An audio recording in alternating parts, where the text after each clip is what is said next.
Excuse me. It's maybe a violation of House rules to start on time, but that is exactly what we're going to do.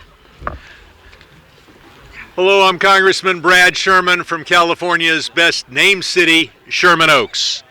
It's a pleasure to be with you today, with the Korean American community, with my friend Choi of the Korean American Public Action Committee. We are here to reintroduce the Peace on the Korean Peninsula Act. This bill is designed to end the formal state of war with the North Korean government. Now, let us focus on what this bill doesn't do. It said, its critics will say that it somehow undermines the legal basis for our presence of troops in South Korea. Nothing could be further from the truth. We are not in a formal state of war with any country in Europe, and yet since World War II we have maintained many military bases there. It is not a requirement for the deployment of our troops, particularly in a friendly area, to have a ongoing state of war.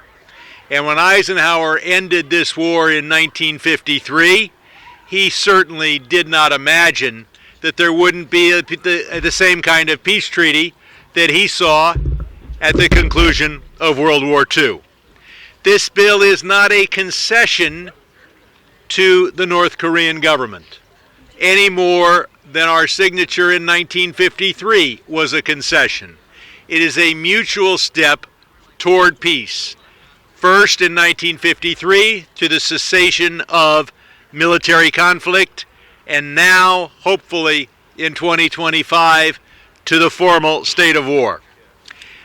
This bill is designed to push us in a confidence-building measure because we have to start with the first step.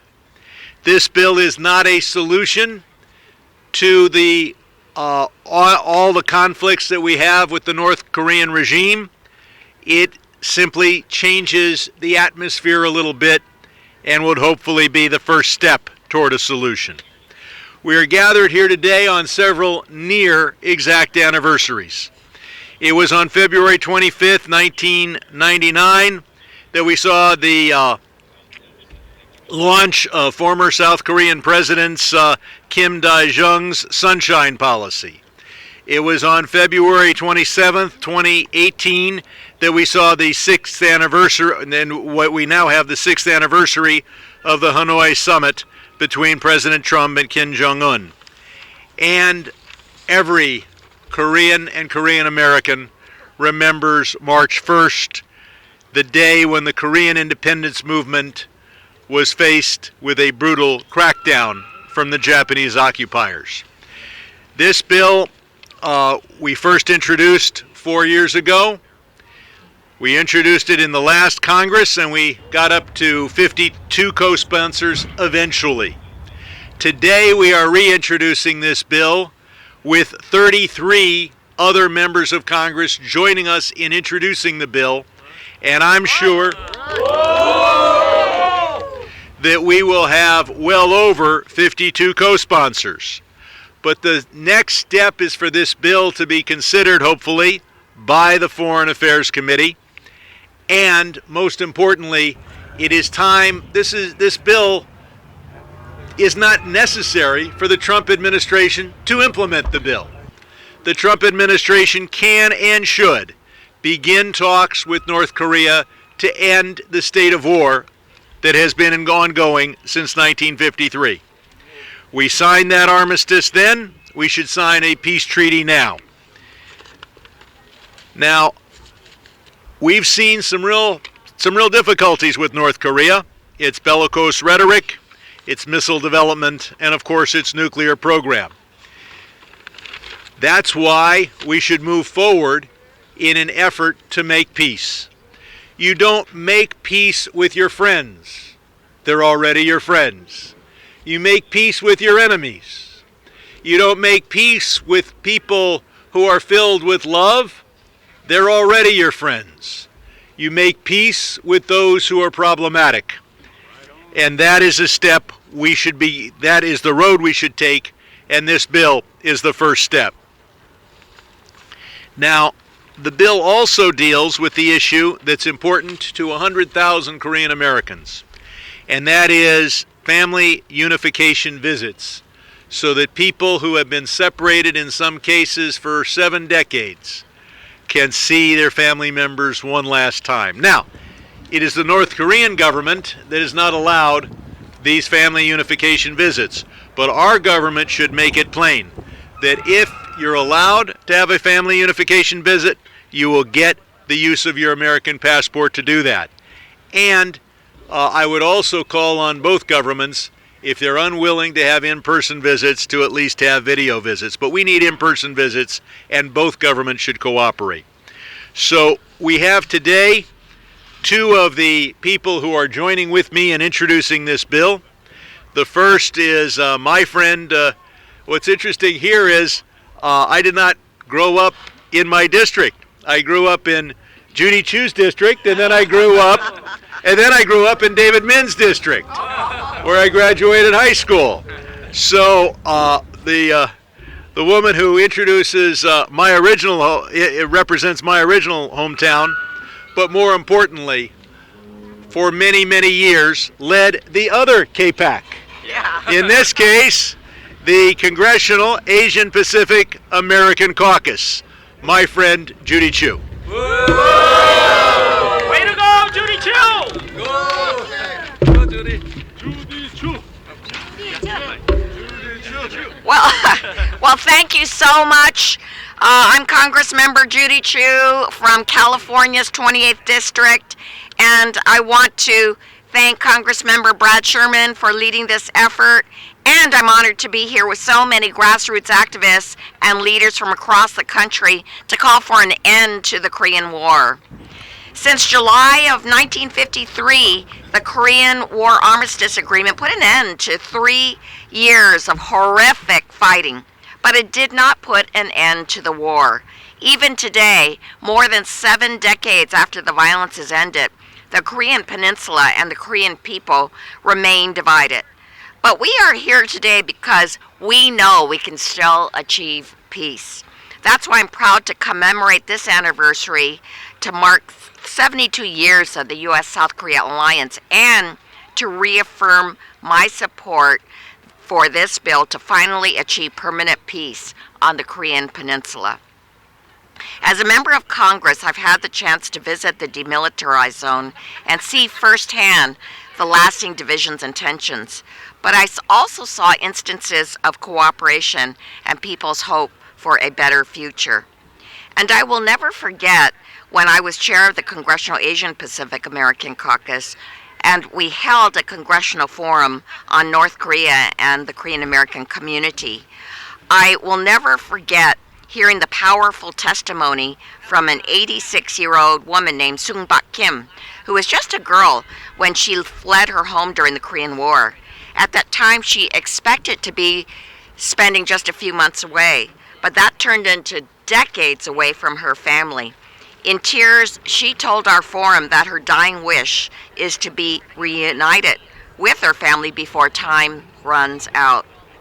But every year that passes without a permanent peace means that time does run out for so many families, but they have not given hope of being reunited, and it's up to us to stand with them. That's why every Congress, I am proud to join Congressmember Brad Sherman as an original co-sponsor of the Peace on the Korean Peninsula Act. This legislation will bring us closer to a lasting peace by calling for a formal end to the Korean War and promoting diplomacy as a way of establishing a relationship between the U.S. and North Korea. It also recognizes the tens of thousands of Americans who have relatives in North Korea by calling on the State Department to study possible avenues for them to see their families again, even if it's just for special occasions. All these efforts drive our ultimate goal of lasting peace and reunification, both on the peninsula and for millions of families in the U.S. and around the world. And none of this would be possible without advocates like those who are here today. Thank you for your leadership. I am honored to be your partner in the work to finally achieve a permanent peace. Thank you! Judy! Should point out that what binds the American people and the people of South Korea is our dedication to democracy. Both countries have had a few difficulties, but have prevailed in maintaining their democracy. I congratulate the people of South Korea for maintaining their democracy, and of course on January 6th of 2021, the building behind me was also under siege. I mention that democracy because the concept behind this bill has strong support in the Korean Parliament. It has received the support of a majority of that Parliament, and I look forward to working with the administration and with all of our allies around the world to go on a multi-step process to bring peace to the Korean Peninsula. With that, I want to introduce my friend, a man who's just joined us in Congress but is certainly not new to these issues, a leader in the Korean American community, David Min. Hi, David!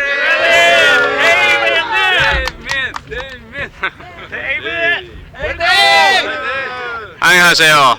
My name is Dave Min, and I was just elected to represent the 47th Congressional District in California.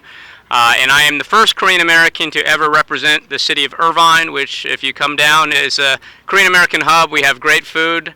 Some say we have better Korean culture than LA, but they'd probably dispute that. But I want to thank my friend, Congressman Brad Sherman, for bringing this bill forward. Look, my parents moved out here in 1970. They grew up during the Korean War. When I was growing up, nobody knew what Korea was here in the United States. They didn't know what Korean Americans were. Certainly had no appreciation for Korean pop culture, which is obviously not the case today. And so I came to this body from the California State Senate, where over the last few years I got to introduce my own landmark bills, including resolutions commemorating the 70th anniversary of the alliance between the United States and the Republic of Korea.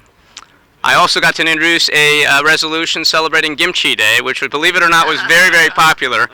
But look, Korea has grown so much as a country over my lifetime.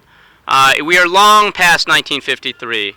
It is long overdue that we establish peace and maybe eventually, hopefully, reunification in my lifetime. This is a war and conflict that has split families apart, brothers and sisters, mothers and daughters, and it is long past due that we unite our families, we unite our people, because we know the Hanin, or Korean people, they're one. That what we've seen, the schism between North and South Korea, is not a natural one. And we need to start taking those steps, and it's a very reasonable first step to declare an end to the war that really ended over 70 years back. So I want to thank again Brad Sherman, my colleague, who's an amazing leader, Congresswoman Judy Chu, and all the other co-sponsors. And while I'm new, I will do everything I can to try to make sure this bill moves forward. 감사합니다. Way to go! David Min!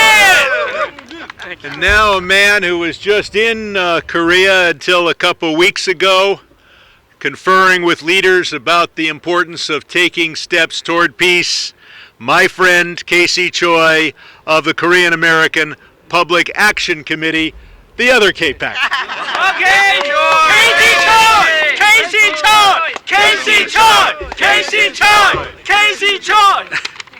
Way to go!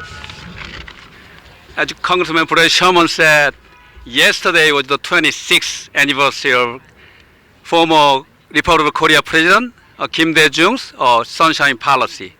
And tomorrow is the 6th anniversary of Hanoi Summit between President Trump and Chairman Kim Jong-un.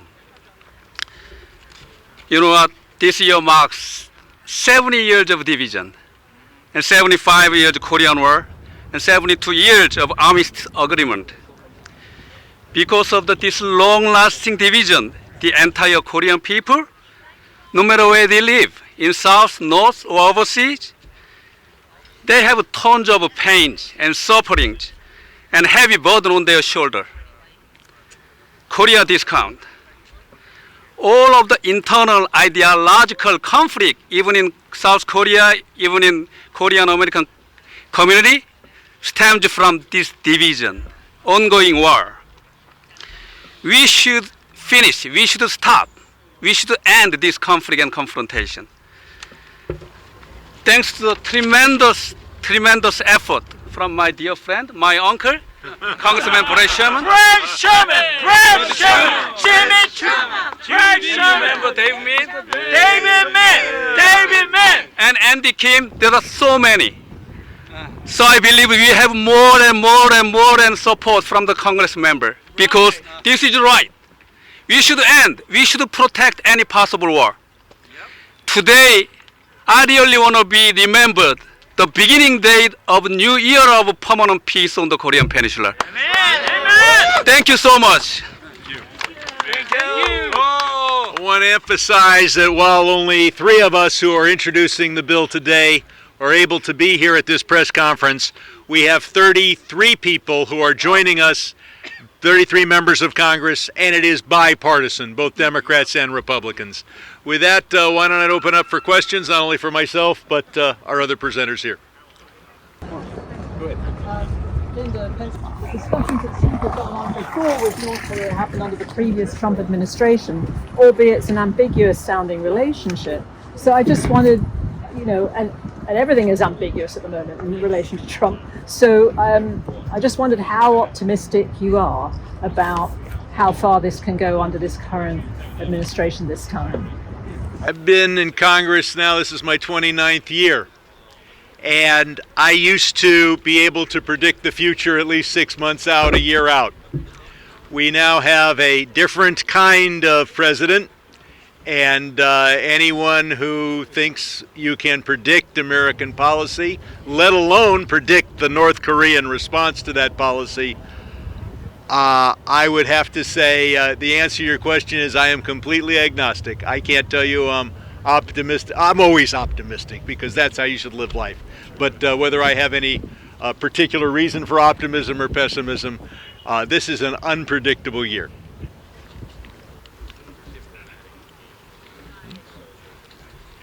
We have answered every question. Brad. Hey, very good. Oh, go ahead. My question is very simple. It could be a similar question, but what is the possibility for this bill to be passed in this period? We have 2 years to pass this bill, but the bill is designed to push the administration in a particular direction. So what matters most is not whether we push, but whether they go forward. And I think that with as many co-sponsors as we have a good chance of being able to pass this legislation. It could be passed as a single bill. It might also be passed as an amendment to our National Defense Authorization Bill. So there are 2 different avenues there. That being said, what matters most is whether the administration will listen to 33 members of Congress so far, and we will have far more, advising them that now is the time to take that step to end the war of 1953 as the first step of ending the conflict that exists today in 2025. Okay, now we're done. Thank you. Appreciate it. I say, what do we want? You say Korean peace. And when do we want? You can say right now. What do we want? Korean peace. One more time. What do we want? Korean peace. When do we want? Right now. When do we want? Right now. That was actually very good practice. Now we're going to do real. We're going to do 3 times in a row. Okay. All right. Okay. Are you ready? Yes. What do we want? Korean peace. When do we want it? Right now. Louder. What do we want? Korean peace. When do we want it? Right now. What do we want? Korean peace. When do we want it? Right now. Now we're going to sing a song. There's one song that Korean people has to sing in every peace march and peace rally. It's called Our Hope is Reunification and Peace. Okay, today we're gonna sing as a peace song, right? Yeah. So 우리의 소원은 평화 불러주세요. 우리의 소원은 평화. 꿈에도 소원은 평화. 이 정성 다해서 평화. 평화를 이루자. 평화를 이루자. 이 나라 살리는